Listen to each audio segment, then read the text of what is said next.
Hi, my name is Laura. I'm a residency-trained doctoral PA, and welcome to my audio version of the Emergency Medicine Pulmonology EOR Study Guide. This review is going to follow the PAEA Pulmonology portion of the Emergency Medicine End of Rotation Exam topic list, and links to my notes can be found below. The first topic is shortness of breath, which is a very common complaint in emergency medicine. The patient might present with tachypnea or bradypnea, decreased oxygen saturation, and a variety of associated symptoms. Some of the most common causes of shortness of breath include asthma, COPD, CHF, pneumonia, pneumothorax, a PE, pleural effusion, aspiration, a variety of lung diseases, and the list goes on. In order to diagnose the cause of shortness of breath, get a thorough history and physical exam, especially the respiratory and cardiac exams, obtain vitals, including capnography and an ABG if indicated, and consider imaging and labs. The initial treatment for shortness of breath with hypoxia is oxygen therapy, like a nasal cannula or a non-rebreather. But ultimately, we're going to be treating the underlying cause. Next is wheezing, which is a high-pitched whistling or musical sound caused by the narrowing of airways. It's often heard in obstructive diseases like asthma and COPD, but it can also be heard in bronchiectasis, bronchiolitis, lung cancer, sleep apnea, CHF, anaphylaxis, RSV, GERD, and foreign body aspiration.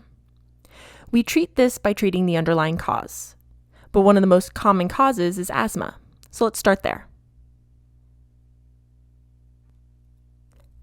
Asthma is a reversible obstructive lung disease characterized by airway hyperreactivity, bronchoconstriction, and inflammation. Airway hyperreactivity is most often stimulated by allergen triggers like pollen, dust, or smoke, and associated with an increased IgE. But it can also be stimulated by non-allergic triggers like infection, exercise, or certain medications like beta blockers and aspirin. Once the airway is triggered, bronchoconstriction begins. The patient will develop signs of airway narrowing, bronchial wall edema, thick mucus secretion, and air trapping. This results in decreased expiratory airflow and increased airway resistance, so the patient has to work a lot harder to breathe. Inflammation occurs too due to the immune cell infiltration and inflammatory cytokines, and histamine is released from mast cells. Patients will present with a triad of dyspnea, wheezing, and cough, especially at night. Other symptoms include chest tightness, prolonged expiration, wheezing, tachypnea and tachycardia, hyperresonance to percussion with decreased breath sounds, and use of accessory muscles. In severe asthma or status asthmaticus, the patient might present with 2 to 3 word dyspnea or the inability to speak in full sentences, altered mental status, pulsus paradoxus, which is a decrease in systolic BP with inspiration, cyanosis, tripoding, or silent chest, which indicates no air exchange at all. Gold standard diagnosis of asthma is done with pulmonary function testing, also called PFT, which shows reduced FEV1 and FEV1 to FVC ratio. But what does that mean? Let's do a super quick review on lung terminology. Forced vital capacity, FVC, is the maximum volume of air you can forcibly exhale after fully inhaling. So, if you take a breath in and fill up your lungs as much as you possibly can, and then exhale as much as you can force out of your lungs, the total amount you exhaled is forced vital capacity, FVC. Now, if you do the exact same thing and force that air out as fast as you can, the air that you exhaled in the first second, that's forced expiratory volume in 1 second, also called FEV1. So in asthma, which is an obstructive disorder, so it's hard to get air out, FEV1 will be decreased. Makes sense. And since FEV1 is the fraction of FVC that gets exhaled in 1 second, then the ratio of FEV1 to FVC will also be decreased in asthma. If pulmonary function testing is not diagnostic, there are a few other tests that can be done, like the methacholine challenge test. Methacholine is a cholinergic receptor agonist. It directly acts on muscarinic receptors, which are a main type of cholinergic receptor. We have these muscarinic cholinergic receptors in various locations throughout the body, but the ones in the lungs are responsible for bronchoconstriction. So, ordinarily we wouldn't want to induce these in asthma. In fact, some asthma meds are muscarinic antagonists, but it's a useful method of diagnosis. So in a methacholine challenge test, the patient is given a nebulizer of methacholine, and then their FEV1 is measured.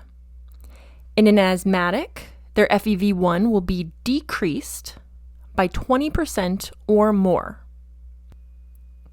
A bronchodilator challenge test can also be done.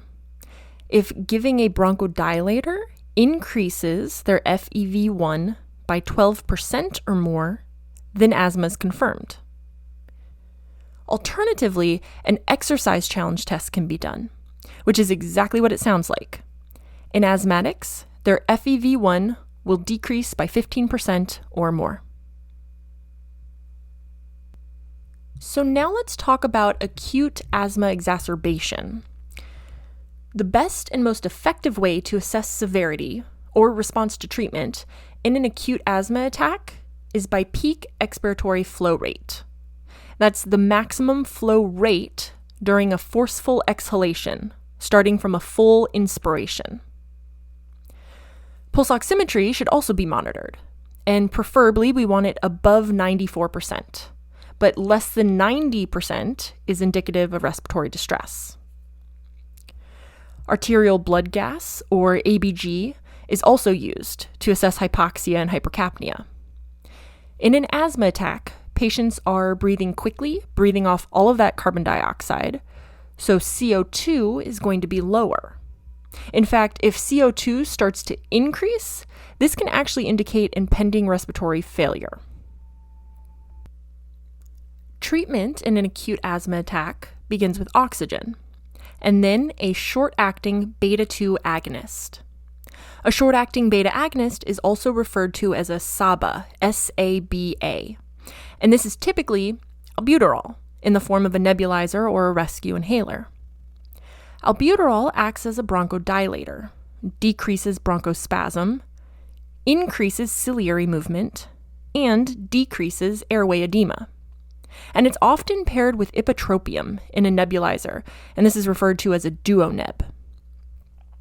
Ipratropium is an anticholinergic that works as an antagonist at muscarinic receptors in the lungs, causing bronchodilation and inhibiting secretions. It's commonly referred to as a short-acting muscarinic antagonist, or SAMA, S-A-M-A. And this duoneb of albuterol and ipratropium is commonly the first drug therapy given in an asthma attack. Then it's typically followed by corticosteroids, like prednisone or methylprednisolone, which work as anti-inflammatory agents. And most asthma exacerbations should be discharged with a short 3 to 5 day course of oral corticosteroids as well. In severe attacks, epinephrine or magnesium can also be considered. Now let's take a step back. How do we classify and treat asthma so we can try to prevent these acute attacks? Asthma is classified into intermittent, mild persistent, moderate persistent, and severe persistent categories, based on the patient's symptom frequency and FEV1 measurement. Intermittent asthma is defined by symptoms that occur less than 2 days per week and less than 2 nights per month, with an FEV1 greater than 80%. Mild persistent asthma is defined by symptoms more than 2 days per week, but not every day, more than 2 nights per month, and an FEV1 still greater than 80%. Moderate persistent asthma is defined by daily symptoms and symptoms more than 1 night per week, with an FEV1 of 60 to 80%. And severe persistent asthma is defined by continual daytime symptoms and frequent nighttime symptoms with an FEV1 less than 60%. Treatment of asthma is based off of these classifications. For intermittent asthma, treat with a short-acting beta-2 agonist as needed. This short-acting beta agonist is the SABA, S-A-B-A, and it's typically an albuterol rescue inhaler that the patient can take when symptoms occur or to prevent symptoms, like before exercise or exposure to allergens. Treatment for asthma between the different classifications is also additive. So every category of asthma, patients get a SABA, albuterol rescue inhaler. For mild persistent asthma, they get the SABA plus low-dose inhaled corticosteroids, also referred to as ICS, inhaled corticosteroids. For moderate persistent asthma, they get the SABA, and then you have a choice. You can either increase the low-dose ICS to a medium-dose ICS, or you can do the low-dose ICS with a long-acting beta agonist, referred to as a LABA, L-A-B-A. For severe persistent, they get the SABA plus medium-dose inhaled corticosteroids and a long-acting beta agonist, LABA. Also consider adding theophylline or a leukotriene receptor antagonist. If symptoms persist after this, we can increase the inhaled corticosteroids to a high dose or add oral corticosteroids.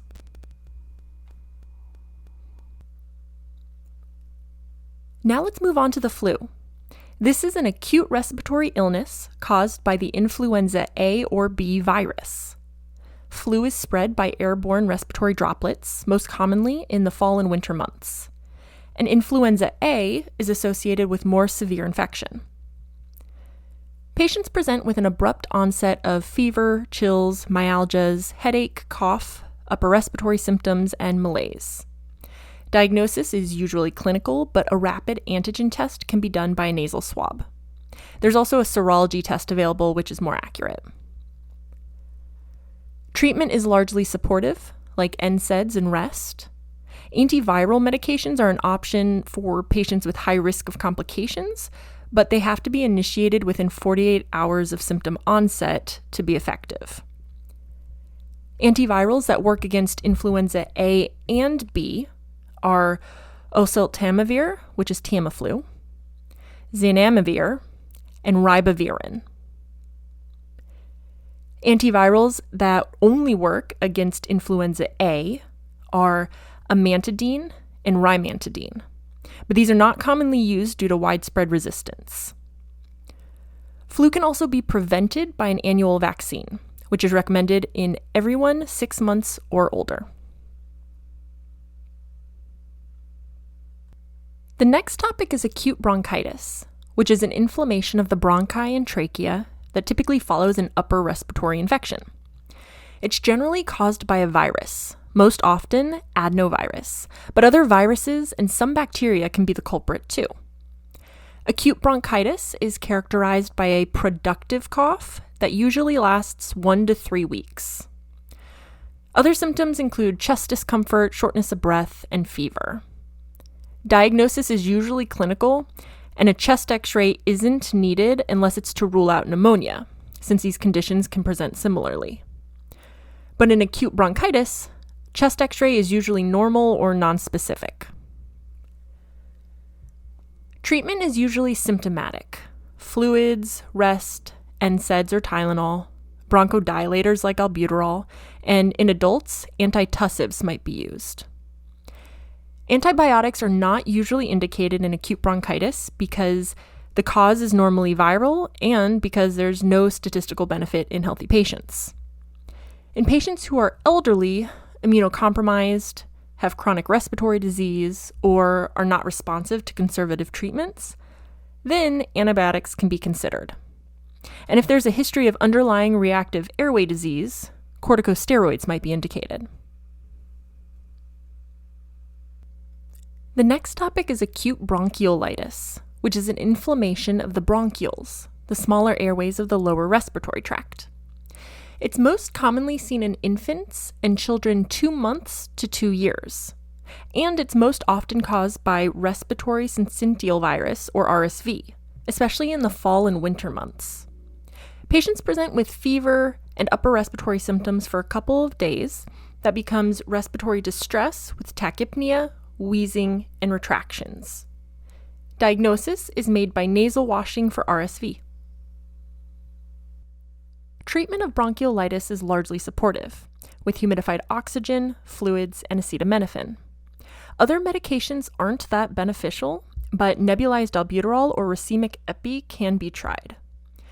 Corticosteroids are only indicated if the patient also has a history of reactive airway disease, like asthma. And if the patient is immunocompromised or has severe lung or heart disease, the antiviral ribavirin can be administered. Additionally, consider hospitalization if their oxygen saturation is below 95%, if they are younger than 3 months, if their respiratory rate is greater than 70, if they have nasal flaring and retractions, or if a chest x-ray shows atelectasis. The next topic is pneumonia, which is an infection of one or both lungs that's caused by bacteria, virus, or fungi. It's often classified by setting: community-acquired, hospital-acquired, immunocompromised, and aspiration pneumonia. Community-acquired pneumonia is when the illness is acquired outside of the hospital setting and the patient is not a resident of a long-term care facility, or if the patient develops pneumonia within 48 hours of hospital admission, because then it was likely acquired before they were admitted anyway. Hospital-acquired pneumonia is when illness occurs more than 48 hours after hospital admission. This distinction is important because the causative pathogens are different. For example, hospital-acquired pneumonia is often caused by Pseudomonas or MRSA. Community-acquired pneumonia is classified as typical or atypical, based on clinical presentation. Typical pneumonia presents with fever, productive cough, pleuritic chest pain, tachycardia, and tachypnea. Physical exam shows signs of consolidation, like increased tactile fremitus, egophony, dullness to percussion, and inspiratory crackles. And chest x-ray shows lobar consolidations. Typical pneumonia is caused by strep pneumonia, which is most common, H. influenza, Klebsiella, and Staph aureus. In contrast, atypical pneumonia is a more mild illness. It's also called walking pneumonia and presents with a low-grade fever, a dry, non-productive cough, and other non-pulmonary symptoms, like malaise, myalgias, headache, nausea, and diarrhea. Physical exam is often normal too, and a chest x-ray shows diffuse, patchy, interstitial infiltrates. Atypical pneumonia is most often caused by Mycoplasma pneumonia, as well as Chlamydophilia pneumonia, Legionella, and viral pathogens. Now let's divide this topic up by pathogen, starting with bacteria. First is Streptococcus pneumonia. This is the most common cause of community-acquired pneumonia. It's gram-positive cocci, and it causes that rust-colored, blood-tinged sputum, as well as rigors. Strep pneumonia is also common in patients with splenectomy.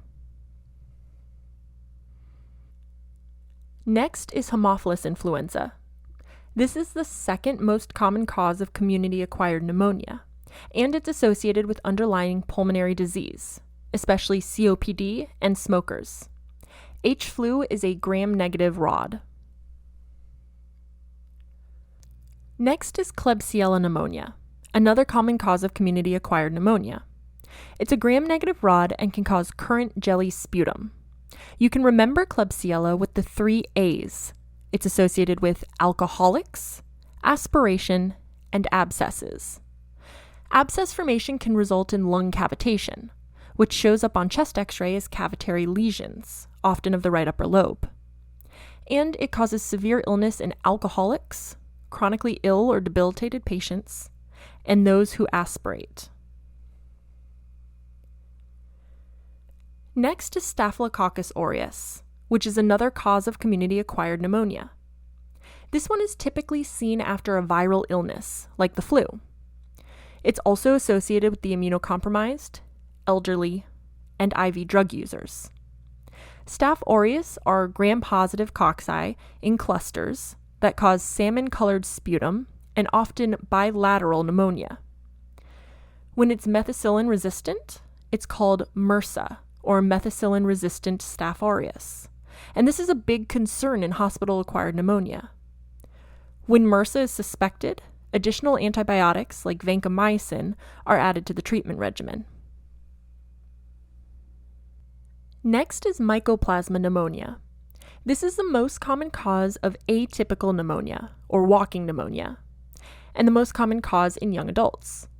It's associated with young, otherwise healthy individuals, especially those in close quarters, like college dorms or the military. Symptoms that are more specific to mycoplasma are pharyngitis, a macular rash, and ear pain due to bullous myringitis, which is an infection of the tympanic membrane. Mycoplasma is also unique in that it lacks a cell wall, so it doesn't respond to beta-lactams, and it can't be stained by gram staining. PCR can be used to detect it, as well as serum cold agglutinins, but the diagnosis is usually just clinical. Next is chlamydia pneumonia, which is another cause of atypical pneumonia. It causes hoarseness, a sore throat, sinusitis, and is more common in younger patients, especially college age. Next is Legionella pneumophilia, also called Legionnaire's disease. This one is unique because there is no person-to-person transmission. It's transmitted through contaminated water or aerosols from ventilation systems. So it's associated with recent travel, especially cruise ships or hotel stays. In addition to atypical pneumonia symptoms, Legionella causes nausea, vomiting, diarrhea, hyponatremia, increased LFTs, a high fever, bradycardia relative to the high fever, and sometimes confusion. Diagnosis is most commonly made with a rapid urine antigen test, and levofloxacin or azithromycin should be added to the treatment regimen if Legionella is suspected. Next is anaerobes as a whole. These are associated with aspiration pneumonia and poor dentition. Anaerobes can cause foul-smelling sputum, lung abscess, and empyema. And treatment is a little different from community and hospital-acquired pneumonia, which we'll go over at the end. For aspiration pneumonia, treatment includes clindamycin or metronidazole or augmentin to cover for anaerobes. The last bacteria is Pseudomonas, which is a common cause of hospital-acquired and ventilator-acquired pneumonia. It's also associated with cystic fibrosis, bronchiectasis, and immunocompromised individuals that are HIV positive, neutropenic, or status post-transplant. Pseudomonas is a gram-negative rod and should be treated with an anti-pseudomonal beta-lactam and anti-pseudomonal aminoglycoside or fluoroquinolone. So, that wraps up bacterial pneumonias, and the virus list is quite a bit shorter. The most common cause of viral pneumonia in adults is influenza. Pretty easy to remember. The most common causes in children are RSV and parainfluenza. Cytomegalovirus, or CMV, is associated with viral pneumonia in organ transplant patients and those with AIDS. And viral pneumonia is treated supportively. And look, we're already done with viruses. Now for fungus.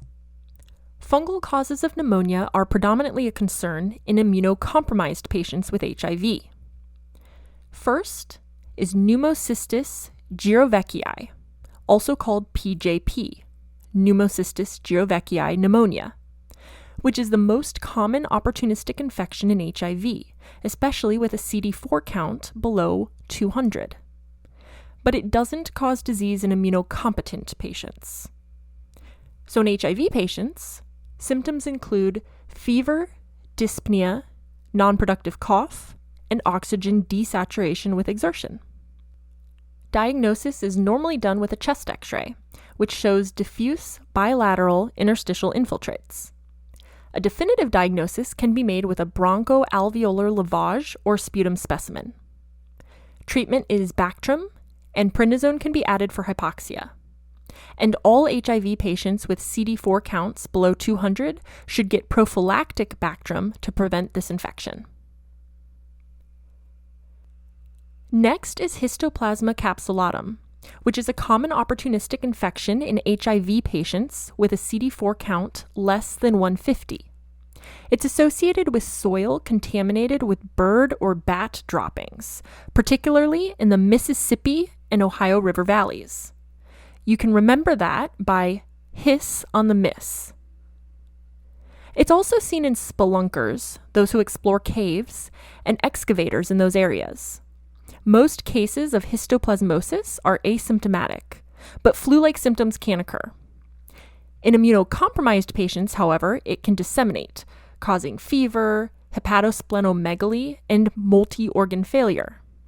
In disseminated disease, diagnosis is made with positive blood cultures. Sputum cultures and PCR can be done as well. Treatment of mild to moderate disease is itraconazole, and amphotericin B is used in severe disease. And all HIV patients with CD4 counts below 150 who live in affected regions should get prophylactic itraconazole to prevent this infection. Next is coccidioides, which is another common opportunistic infection in HIV patients. It's found in soil of southwestern desert regions of the U.S.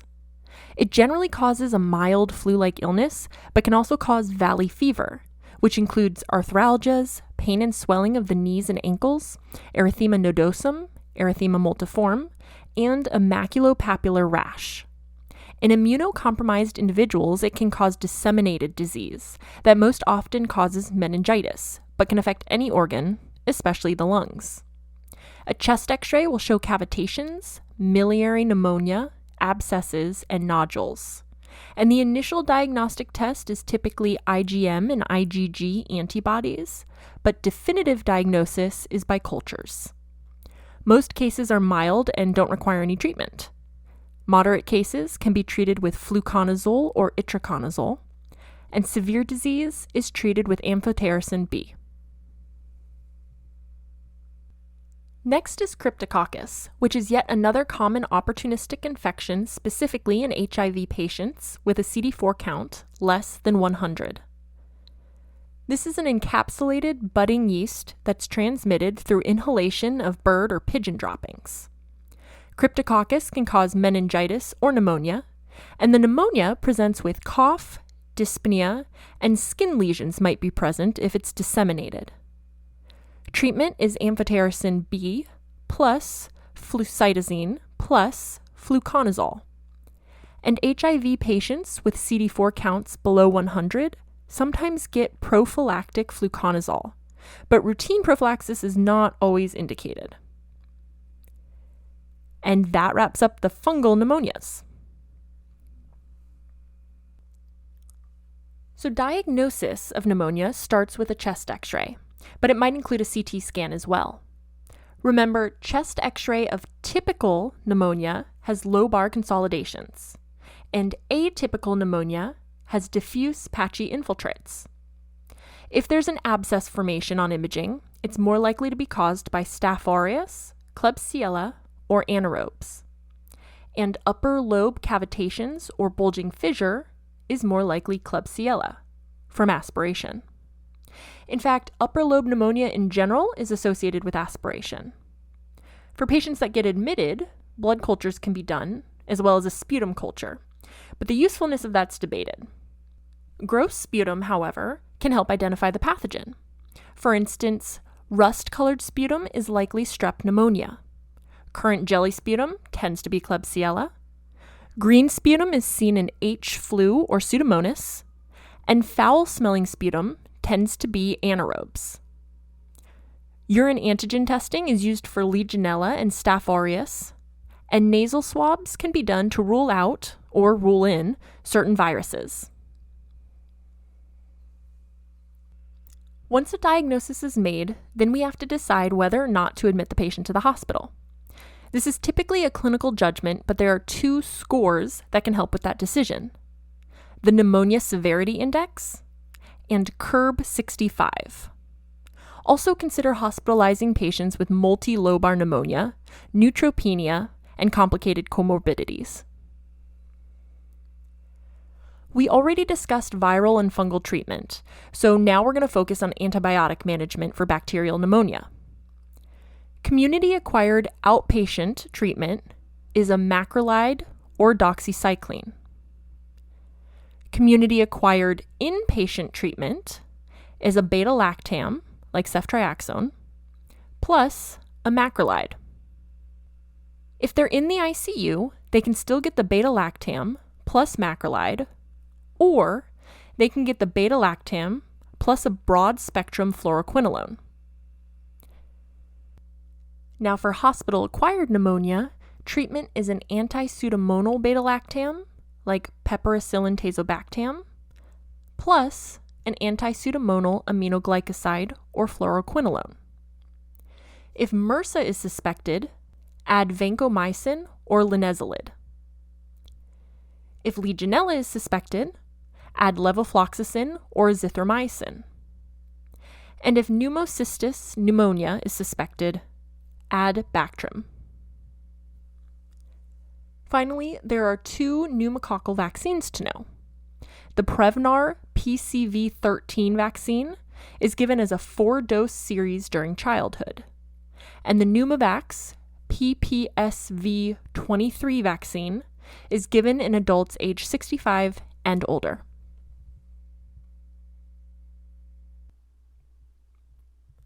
The next topic is respiratory syncytial virus, or RSV.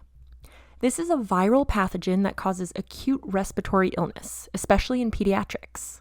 In fact, it's the most common cause of lower respiratory tract infection in children across the globe. Almost all kids have caught RSV by age 2, and reinfection is common. It's also the #1 cause of pneumonia and bronchiolitis in children.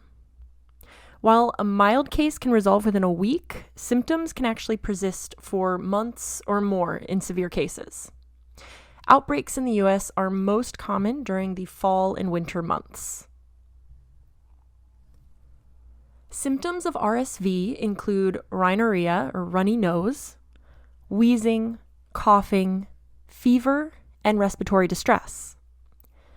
Diagnosis is made with a nasal swab or an RSV antigen test, and a chest x-ray might show diffuse infiltrates.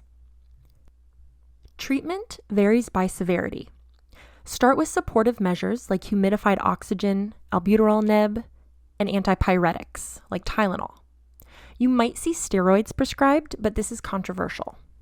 You should also consider hospitalization in more severe cases, especially if there's difficulty with feeding, oxygen saturation below 94%, or visible signs of respiratory distress. The next topic is croup, also called laryngotracheitis.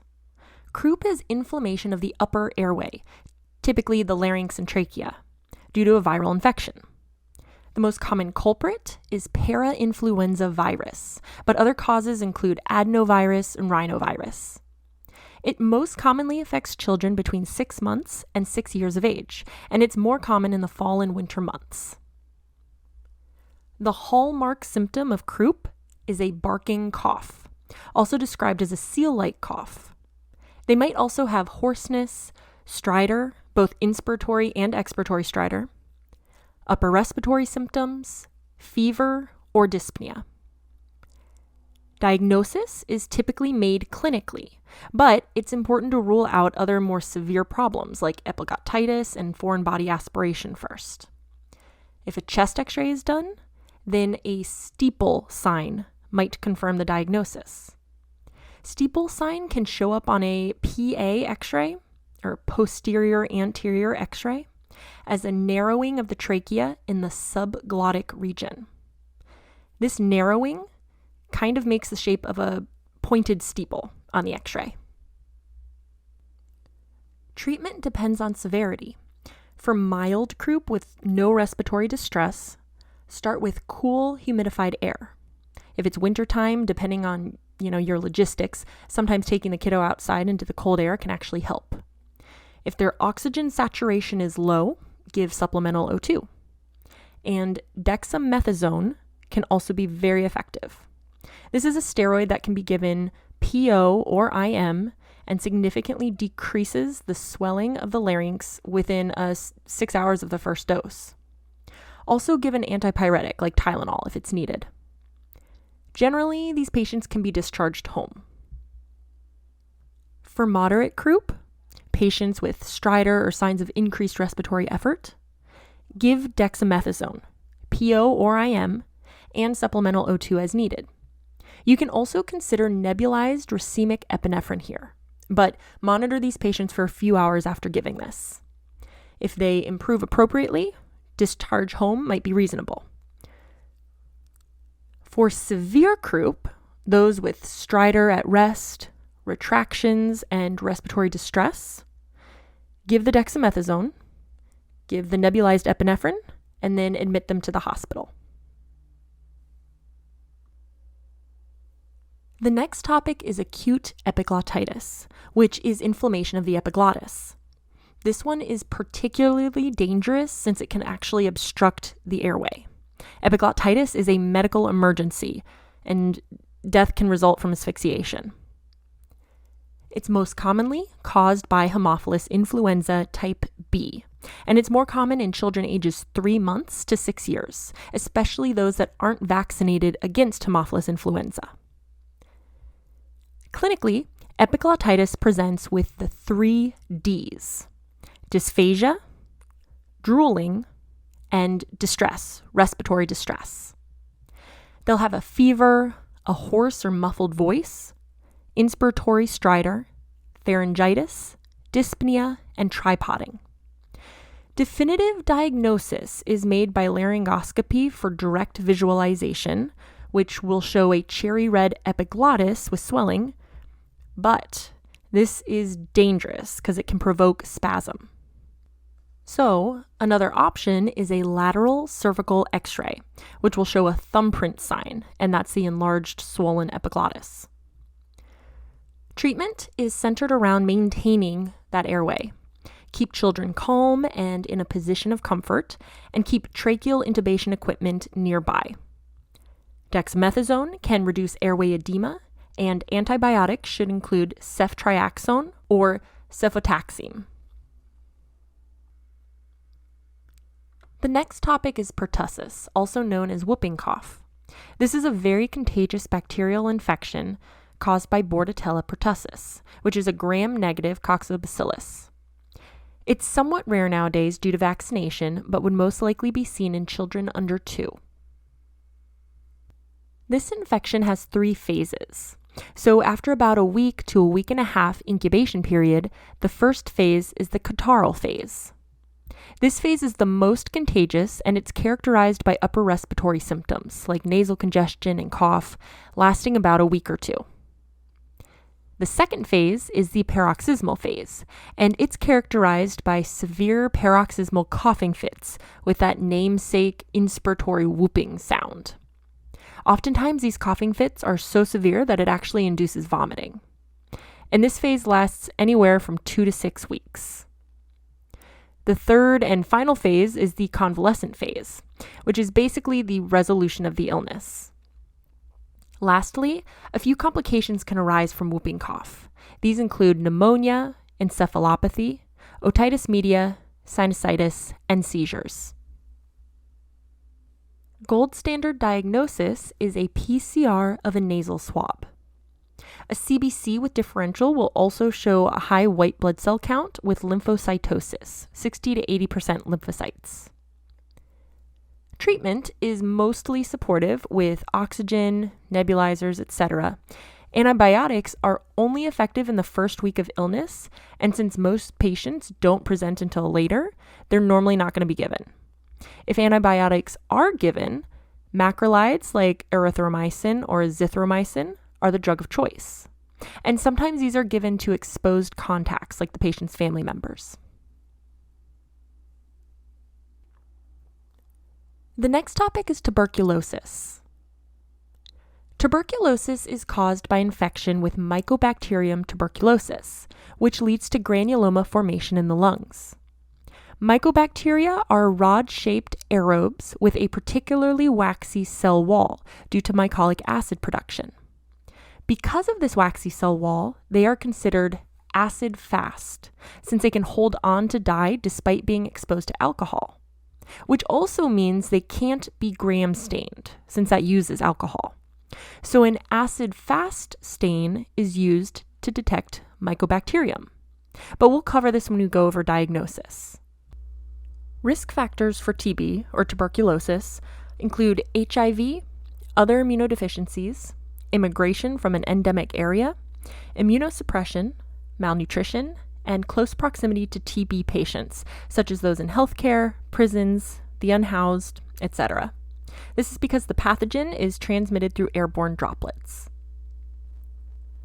About 2 billion people worldwide are infected with TB, but about 90 to 95% of them are asymptomatic or even undiagnosed because their immune system is able to contain it, so the bacteria lies dormant. However, if their immune system gets knocked down, like in the case of AIDS or just the aging process, then tuberculosis can reactivate and cause illness.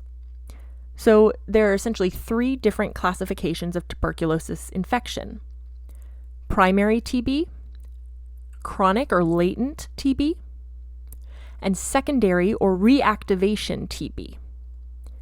Now let's go through each of these. In primary tuberculosis, the patient develops symptoms shortly after being exposed. Primary TB affects the lower and middle lobes of the lungs, but it's usually asymptomatic or presents with mild flu-like symptoms. And without any intervention, in about 3 weeks, it'll progress to latent TB. What happens is that immune cells surround the site of TB infection in the lungs, and they try to wall off the bacteria, creating a granuloma. The tissue inside the granuloma dies or necroses, called caseating necrosis, and is known as a Gone focus. The characteristic Gone complex of TB consists of the Gone focus and its associated hilar lymph node. The encapsulated tissue then typically undergoes fibrosis and calcification, which can be seen on X-ray. And that calcified Gone complex is called a Ranke complex.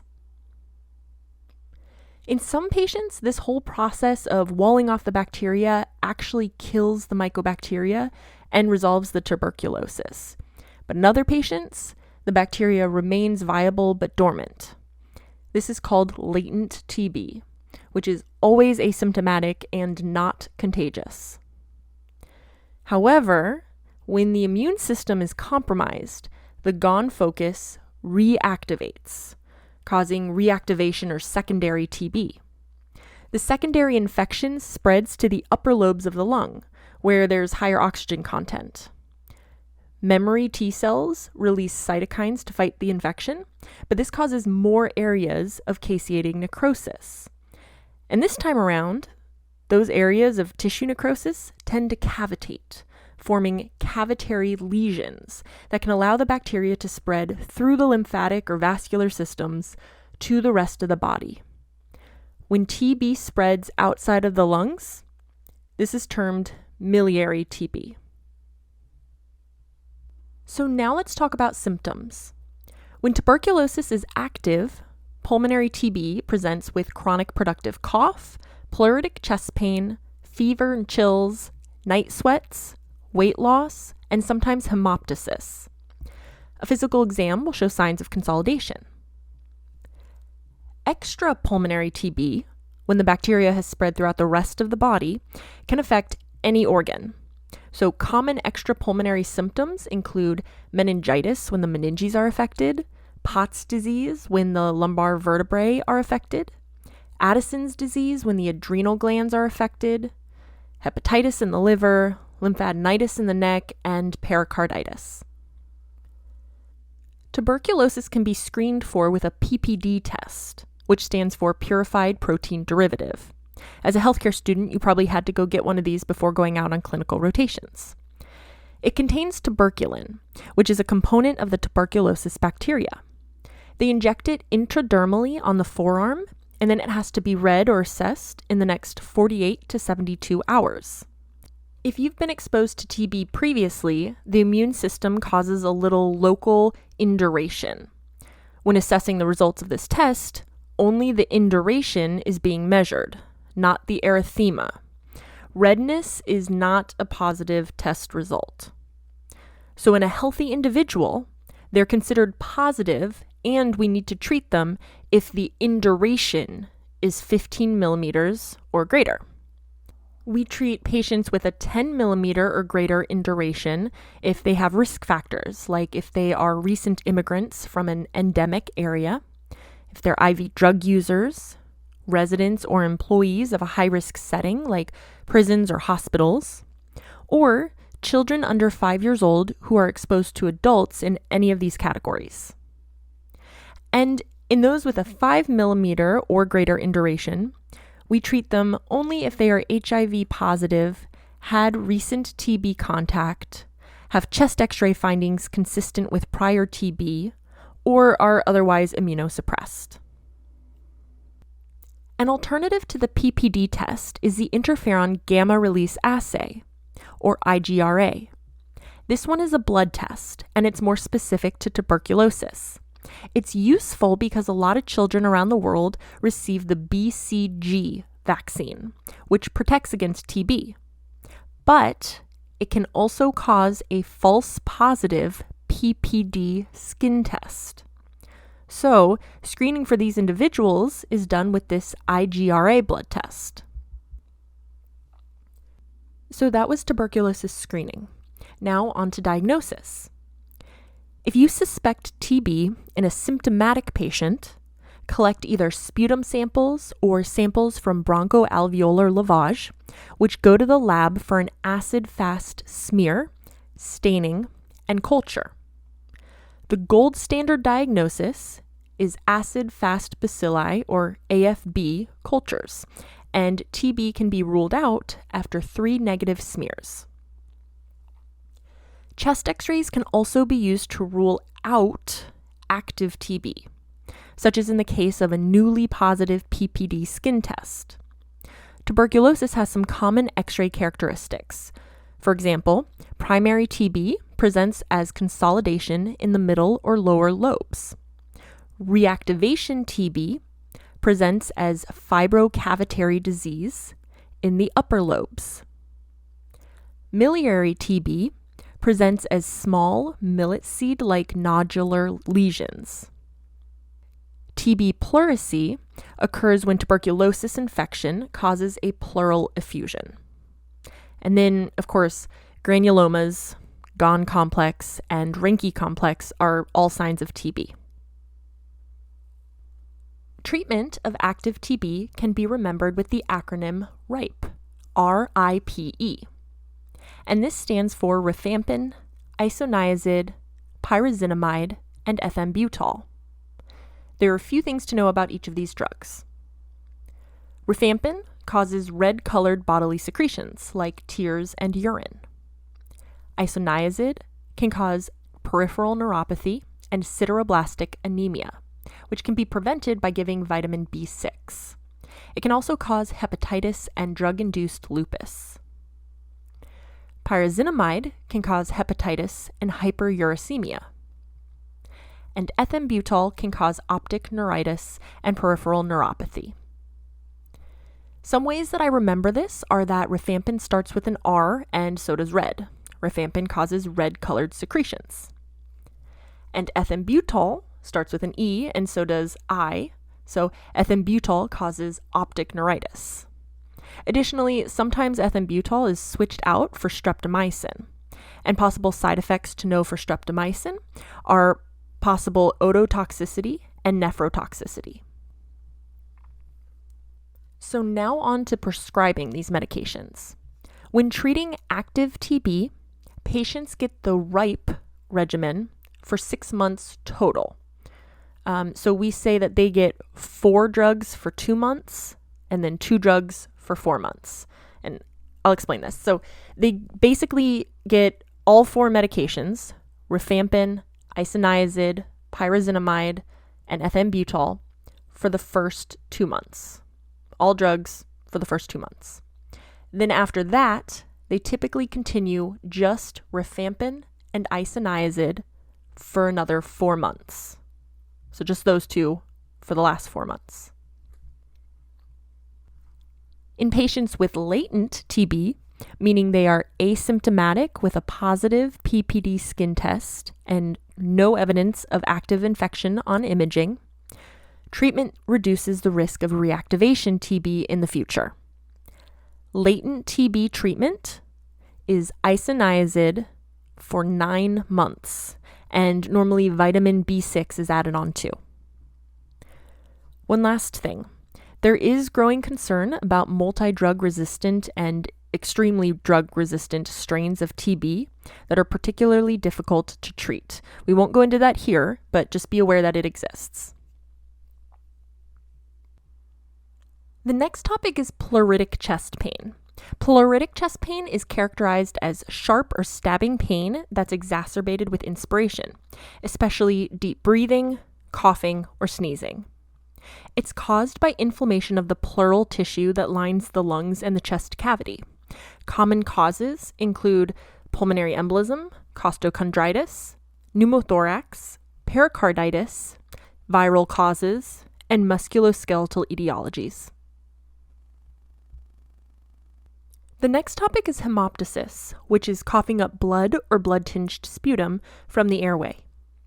Bronchial capillaries can rupture due to infection, disease, or insult, so a variety of conditions can cause hemoptysis. The most common causes are bronchitis, tumor, and tuberculosis. Other causes include bronchiectasis, which is the most common cause of massive hemoptysis, trauma, and iatrogenic causes. When hemoptysis is identified, there are a few different options for diagnostic testing. Cytology should be considered if lung cancer is suspected. Fiber optic bronchoscopy can be used for tissue biopsy, as well as bronchial lavage. A rigid bronchoscopy can be used in cases of more massive bleeding to help with suctioning and maintenance of the airway. And a high-resolution CT should be considered as well, especially to rule out lung cancer. Treatment will be based on the underlying cause, but massive hemoptysis warrants a pulmonary consult. The next topic is pulmonary embolism, typically referred to as a PE. A PE is a thrombus or clot in the pulmonary artery or one of the arterial branches as it makes its way to the lungs. Most PEs are the result of a deep vein thrombus, or DVT, which is a blood clot in the leg. This blood clot dislodges, travels to the right atrium of the heart, gets pumped out the right ventricle into the pulmonary artery, headed toward the lungs. So the DVT basically becomes the PE. The pulmonary artery splits at the pulmonary saddle into the right and left pulmonary arteries and enters the right and left lungs respectively. These pulmonary arteries branch into smaller arteries, then arterioles, then capillaries, which surround the alveoli for gas exchange. When a PE occurs in one of these arteries, there is reduced blood flow to everything downstream of the clot, so that lung tissue is not well perfused. And like we said, DVTs are the primary cause of PEs, but other causes can be fat embolism from a long bone fracture or air embolism from a central line catheter. Symptoms of a pulmonary embolism are related to that lack of perfusion to the lung tissue. The most common symptoms are dyspnea and tachypnea, but patients can also be asymptomatic.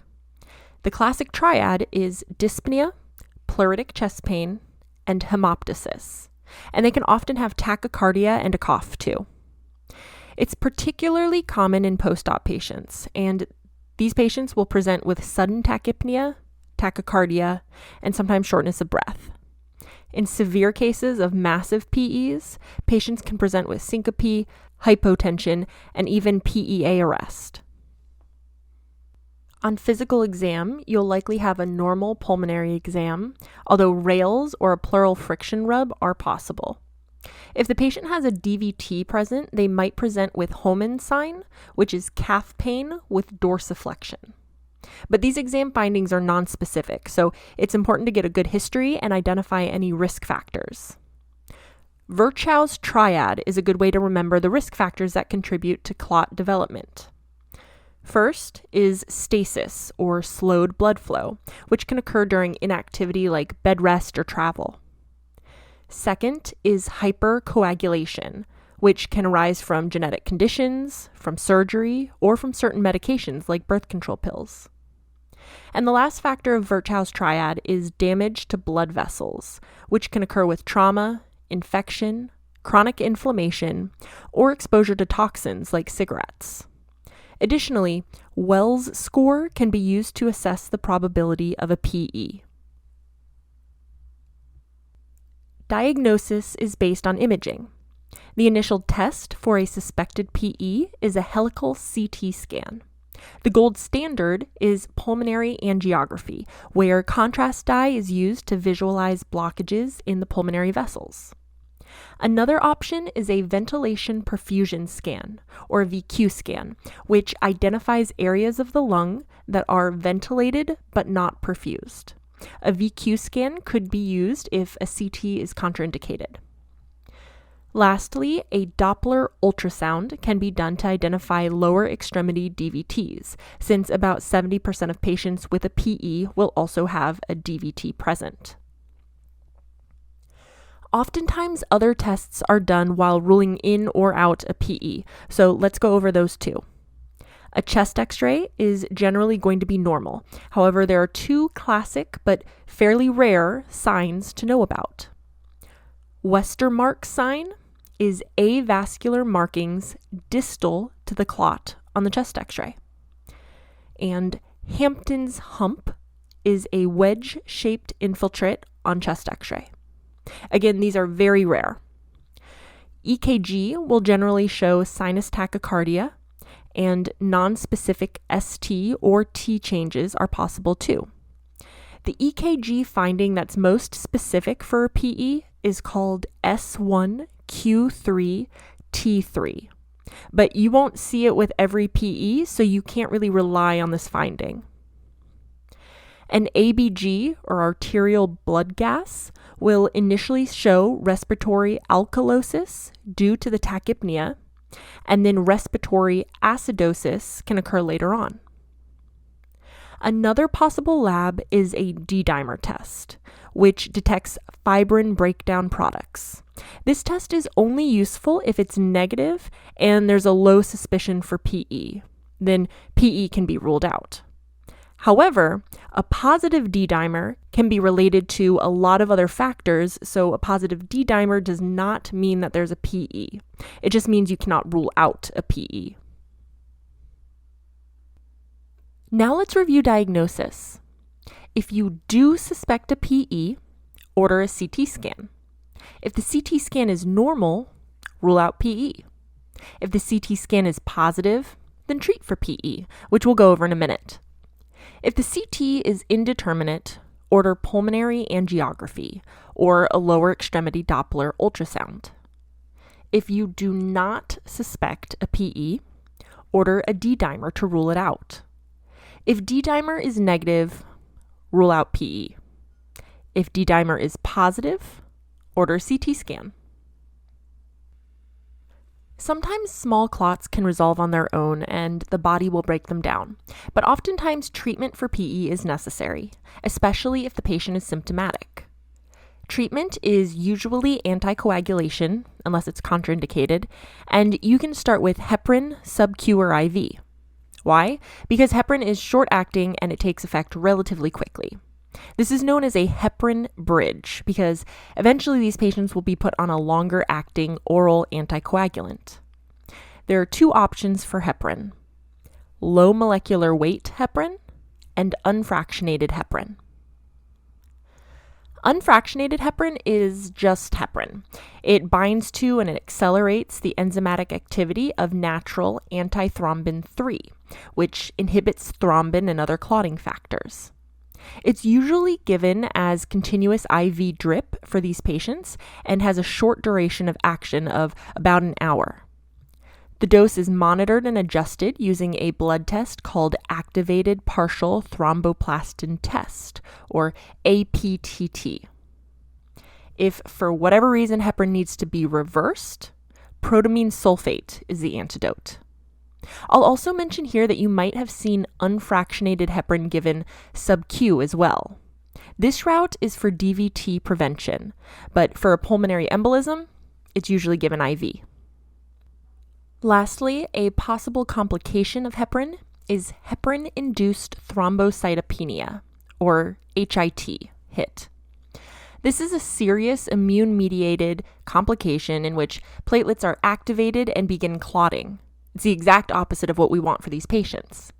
You'll see signs of thrombosis as well as thrombocytopenia, or low platelet levels. If HIT is suspected, heparin is stopped, and you can switch to another anticoagulant like argatroban.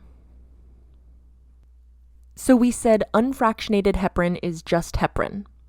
Well, low molecular weight heparin is just fragments of unfractionated heparin. So it's basically fractionated heparin. Low molecular weight heparin can be remembered with the ending parin, like enoxaparin, which is Lovenox, dalteparin, or tinzaparin. It works similarly to unfractionated heparin by potentiating antithrombin, and it's given as a sub-Q injection. It lasts about 12 hours and does not need to be monitored with any blood tests because the dose is weight-based. If needed, the antidote is also protamine sulfate. Low molecular weight heparin is excreted by the kidneys, so it is contraindicated in renal failure. Lastly, heparin-induced thrombocytopenia, or HIT, is still a possibility with low molecular weight heparin, but less so than unfractionated heparin. So after a heparin bridge has been initiated, oral warfarin is typically started and continued for at least 3 months. Warfarin, also known as Coumadin, inhibits vitamin K-dependent coagulation factors. However, warfarin is actually pro-coagulation initially. It causes a hypercoagulable state in the beginning. That's why we need the heparin bridge. Heparin is overlapped with warfarin for at least 5 days, and the patient's INR value is monitored to adjust the dosage. Other possible medications include direct thrombin inhibitors like dabigatran or argatroban, and factor Xa inhibitors like apixaban or rivaroxaban.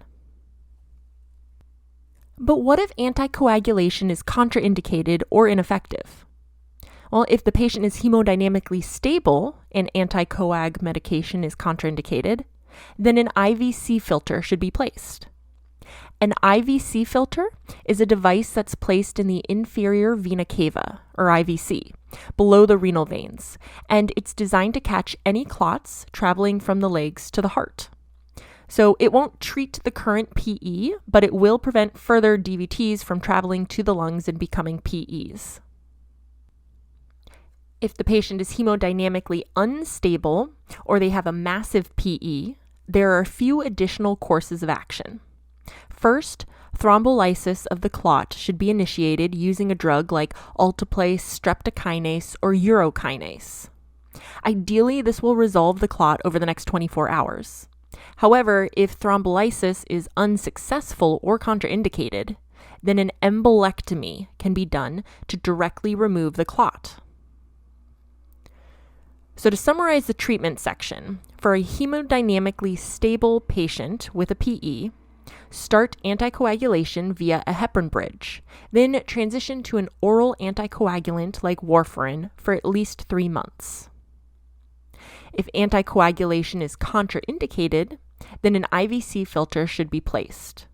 And for hemodynamically unstable patients with a PE, initiate thrombolysis of the clot with a drug like alteplase. If thrombolytics are contraindicated, then a thrombectomy or embolectomy should be done. The next topic is lung cancer, which is the most common cause of cancer death. The most common cause of lung cancer is cigarette smoking, including secondhand smoke. And the second most common cause of lung cancer is asbestos.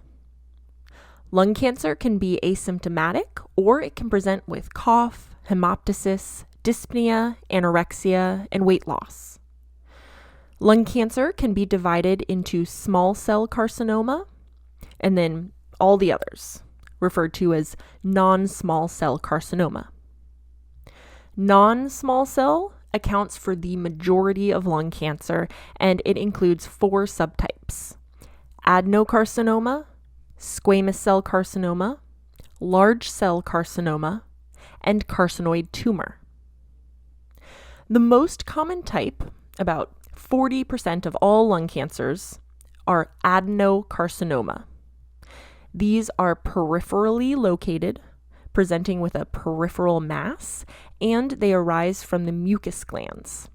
They tend to metastasize to distant areas and grow quickly.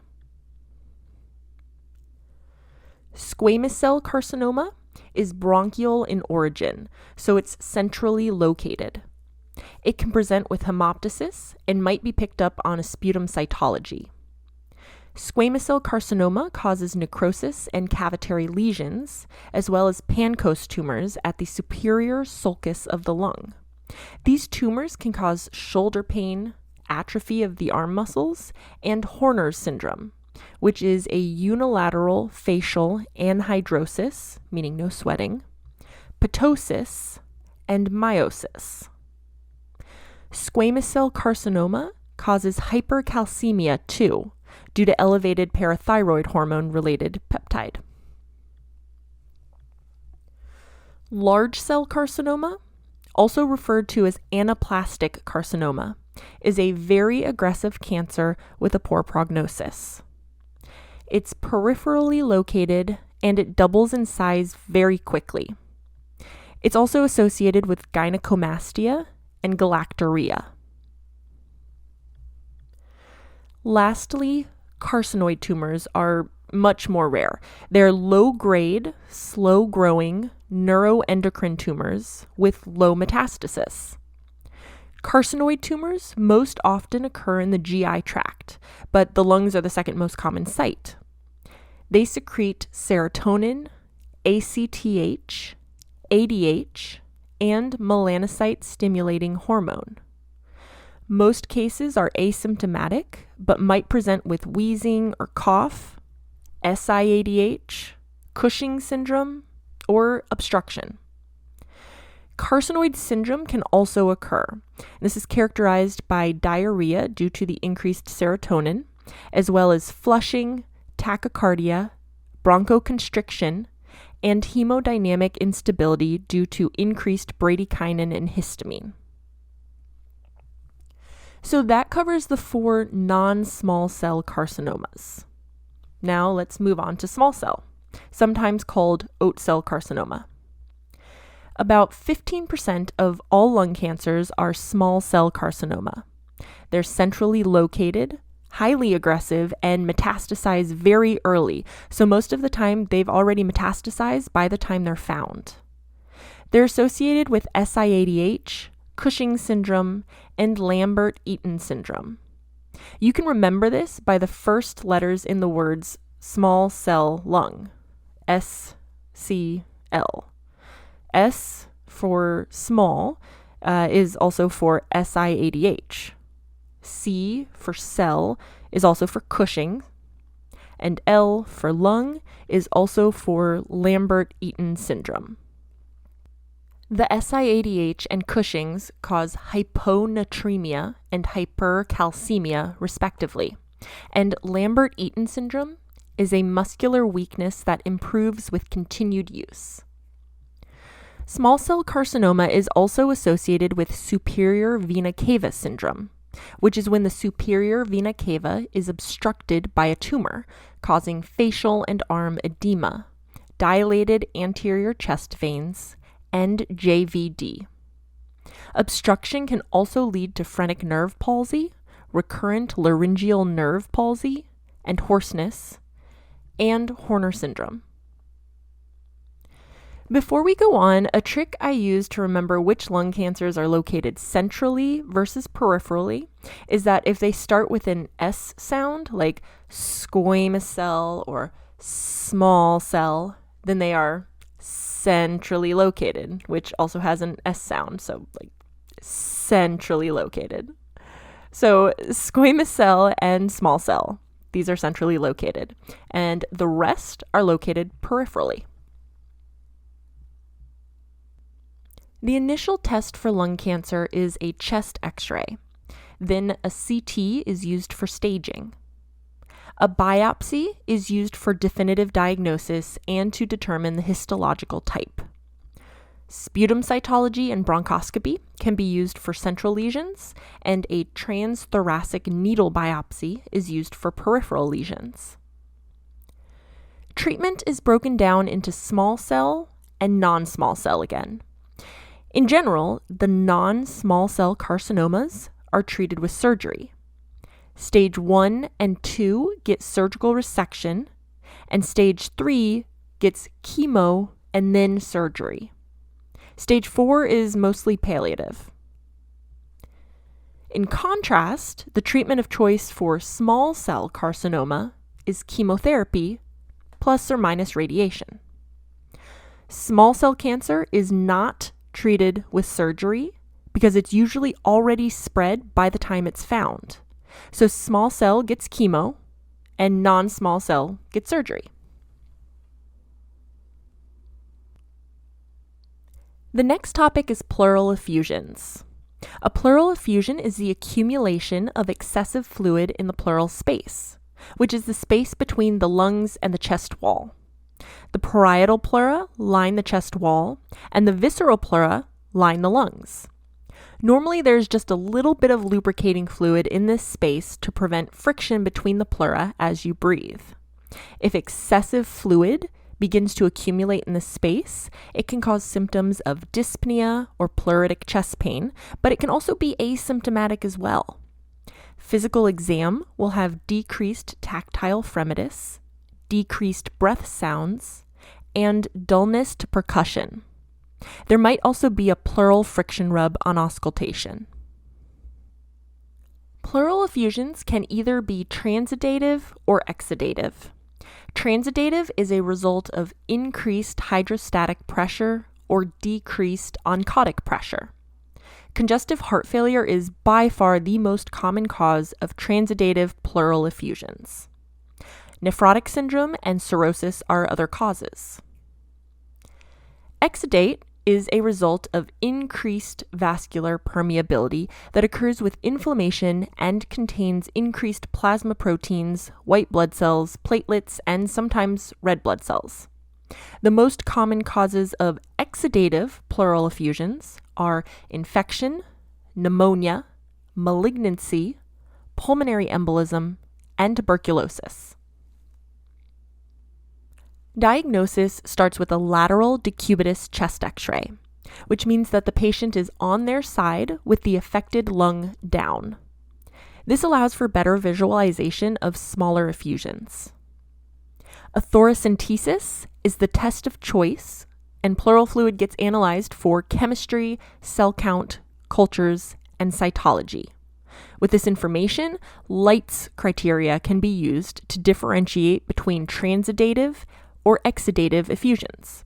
But without going through all of that, just remember that high protein and high lactate dehydrogenase indicates exudative effusion. And Then lastly, a CT scan can be done if you suspect empyema, which is a grossly purulent effusion. Treatment depends on the underlying condition, but diuretics and sodium restriction are often useful. And gold standard is a thoracentesis, which might have already been done as the gold standard diagnostic test too. If the effusion is an empyema, a chest tube can be placed for drainage. And chronic recurrent pleural effusions can actually be treated with pleurodesis, which is basically artificially obliterating that pleural space.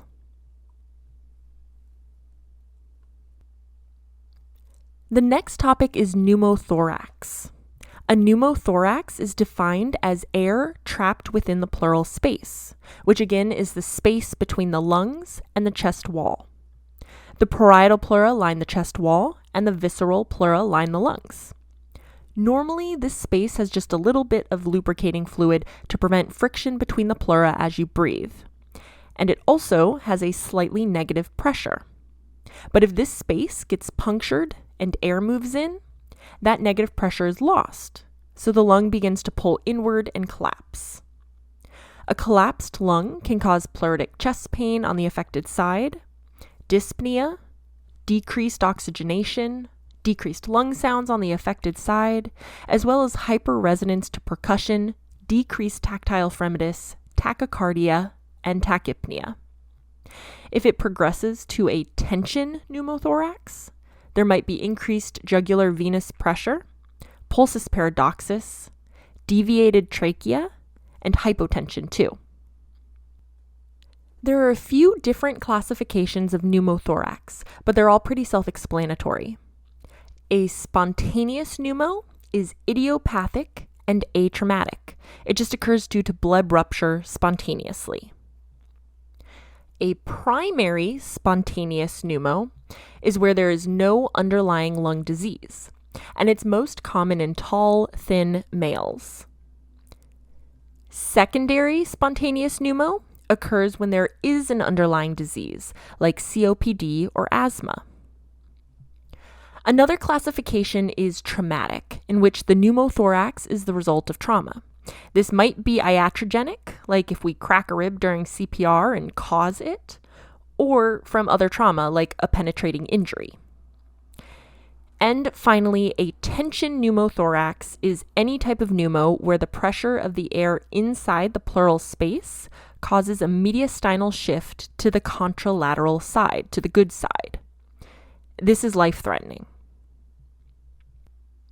So diagnosis might be clinical or with ultrasound in certain severe situations, but typically it's done by chest x-ray during exhalation. Treatment depends on the size of the pneumothorax. If it's small, less than 15% the diameter of the hemithorax, then it's likely to resolve spontaneously. These patients get a repeat chest x-ray in 6 hours to make sure that it's not getting worse, and then they can often follow up outpatient. If it's larger than 15%, or if they're symptomatic, then chest tube placement is indicated. This is also called a thoracostomy. In the case of a tension pneumothorax, which is life-threatening, we do a needle decompression at the second intercostal space along the midclavicular line. This intervention is just to relieve the tension quickly, since it takes a lot less time than a full chest tube, but it's typically followed up with chest tube placement. The next topic is foreign body aspiration, where a foreign body is inhaled into the lungs. Most commonly, it'll be lodged on the right side because the right bronchus is wider and more vertical, so path of least resistance. The patient might present with choking or coughing, wheezing, hemoptysis, or might even develop aspiration pneumonia. Generally speaking, if there is inspiratory stridor, then the foreign body is higher in the airway. If there is wheezing or decreased lung sounds, then the foreign body is lower in the airway. Diagnosis is made by bronchoscopy, which is when a device with a camera is passed into the airways to visualize the lungs. Sometimes a chest x-ray can be useful as well. But bronchoscopy is also therapeutic since it allows for visualization and then removal of the foreign body. The last topic is acute respiratory distress syndrome, called ARDS. This is a life-threatening acute hypoxemic respiratory failure characterized by fluid collecting in the lungs. It's most common in patients that are already critically ill, often hospitalized for other reasons like sepsis, aspiration, or trauma, so it's not a primary disease. And it develops acutely, within a week, often within just hours or days. ARDS results from alveolar damage, which causes pneumocytes to secrete inflammatory cytokines like TNF-alpha and interleukin-1. This leads to neutrophil recruitment, which releases toxic mediators like reactive oxygen species and proteases that further damage the lungs. The main site of injury in ARDS is the alveolar capillary membrane. There's an increase in permeability of the alveolar capillary membrane, causing fluid to move into the alveoli, which results in the development of pulmonary edema. Fluid in the alveoli impairs gas exchange, leading to hypoxemia.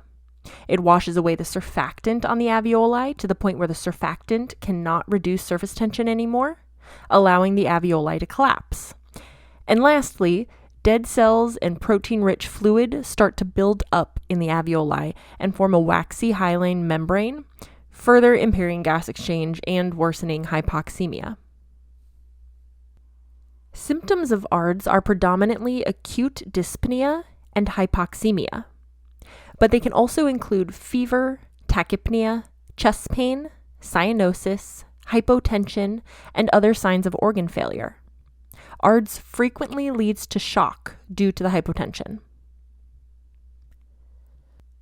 Diagnosis is based on 3 components: severe refractory hypoxemia, bilateral pulmonary infiltrates on chest X-ray, and the absence of heart failure or cardiogenic pulmonary edema. So let's go through each of these components briefly. Severe refractory hypoxemia will be evident on an ABG, or arterial blood gas. Moderate to severe hypoxemia is characterized by a PF ratio less than 200 that is not responsive to 100% O2, meaning it's refractory. Severe refractory hypoxemia. And PF ratio is the partial pressure of oxygen in arterial blood, the PaO2, divided by the fraction or percent of oxygen in the inspired air, or FiO2. The lower the PF ratio, the more severe the ARDS. The second component is diffuse bilateral pulmonary infiltrates on chest X-ray, or CT, which has a characteristic whiteout pattern. The chest X-ray in ARDS looks similar to the chest X-ray in CHF, since both show significant pulmonary edema. The difference is the etiology, since CHF is cardiogenic in origin, which brings us to our third component, the absence of cardiogenic pulmonary edema, or heart failure. Basically, the condition cannot be due to cardiac causes, otherwise it's not ARDS. This can be assessed by obtaining a pulmonary capillary wedge pressure. Basically, a balloon-tipped cardiac catheter, called a Swan-Ganz, is inserted into the SVC and floated through the right atria, right ventricle, and through the pulmonary artery, where it can be floated into one of the branching pulmonary arteries to assess wedge pressure. The pulmonary capillary wedge pressure is considered equivalent to the pressure in the left atrium. In ARDS, this pressure should be normal, around 12 to 18 millimeters of mercury. However, in CHF, the left ventricle is not adequately pumping blood to the body, so there starts to be this backup of blood to the left atria, the pulmonary vein, and into the lungs. This backup of blood increases the pressure in those areas too. So an increased capillary wedge pressure, typically higher than 18 millimeters of mercury, is indicative of cardiogenic pulmonary edema, or heart failure. And if it's cardiogenic pulmonary edema, then it's not ARDS. And other cardiac tests could be used too to differentiate ARDS from heart failure. And these include a BNP, left ventricular ejection fraction, and an echocardiogram. Treatment is tailored to the underlying pathology. These patients will typically require some sort of positive end expiratory pressure ventilation, like a CPAP, and often they'll progress to intubation and ventilation. This should be done with the lowest tolerated PEEP, positive end expiratory pressure, to maintain a PaO2 of 55 or above on an ABG, or arterial blood gas. Positive end expiratory pressure, PEEP, helps to prevent alveolar collapse at the end of exhalation by keeping the pressure inside the lungs slightly above atmospheric pressure. Unfortunately, ARDS is often a fatal condition. And that wraps up the pulmonary portion of the Emergency Medicine EOR Exam Study Guide. Links to my notes are in the caption below. Happy studying, and I'll see you in the next video.